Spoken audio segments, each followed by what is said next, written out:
This might be the first time in the past 7 or 8 years of enjoying FromSoftware's games that I'm actually having a negative response to something that they're putting out. And listen, I'm not trying to be a Debbie Downer here, but I just can't help but asking the question, why?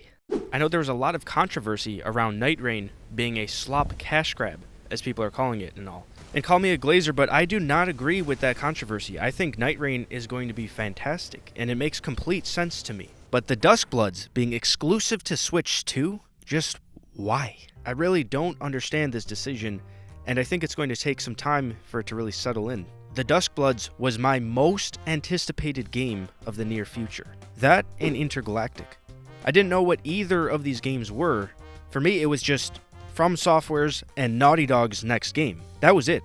But then Night Rain was announced, and because it's sort of this side project, it switched to FromSoftware's next main game.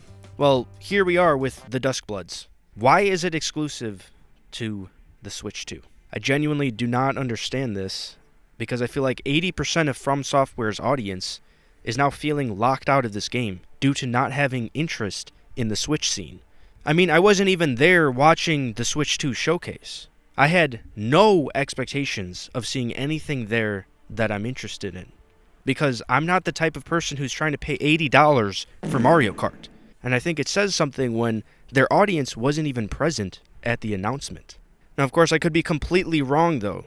I know Switch is not just for kids, but it's certainly more kids and family-oriented, considering the emphasis on cooperation and Nintendo always leaning towards those style of games. The Switch feels kind of like an auxiliary gaming console.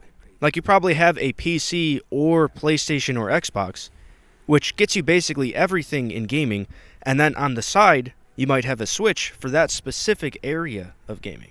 Now really, the biggest gatekeep here is this hefty price.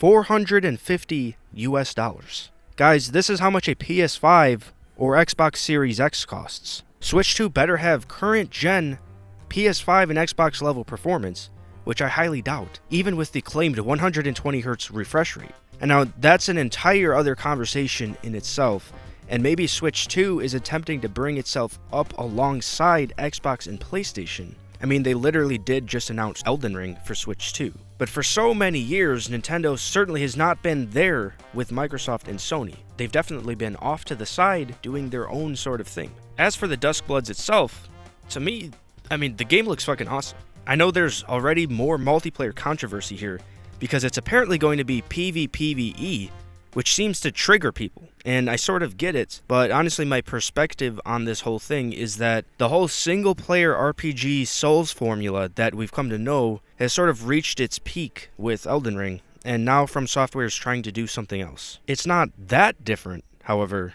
I mean, it still has the FromSoftware signatures, like cloud-filled colorful skies, a 9-foot-tall sexy wolfman, and of course the obligatory edgy femboy. But when you think about it, it's been over a decade of them making essentially the same game over and over again. Despite their different titles, they're clearly all iterations of the same concept that has been endlessly tweaked. So I totally get them wanting to move in a different direction and try something else for once. I know they also recently released Armored Core 6, but in regards to their Souls-like type games, it's pretty much been the same thing.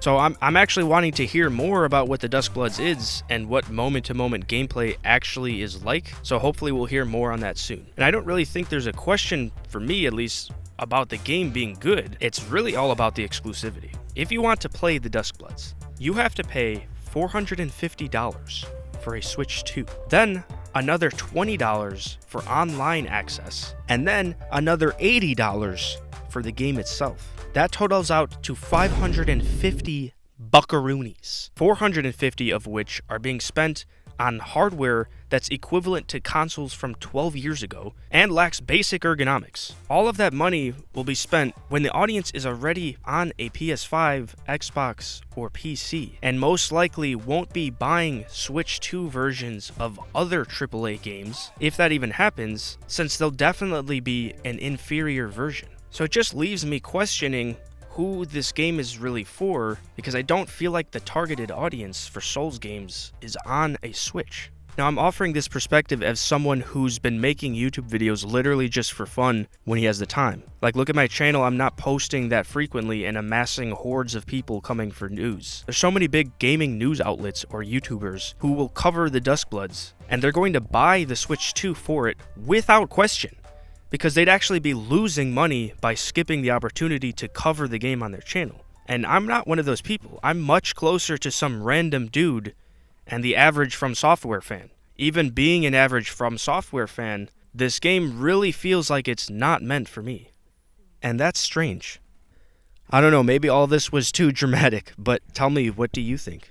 Are you going to buy the Switch 2 to play the Duskbloods? Were you going to buy one anyways? Am I just so out of touch due to my narrow taste in games? Let me know in the comments, and let me know on Discord, because I'm really trying to push to create a place of discussion on a lot of these different games and just gaming in general. So if you're interested in that, join the Discord link in the description below. And as always, have a good one.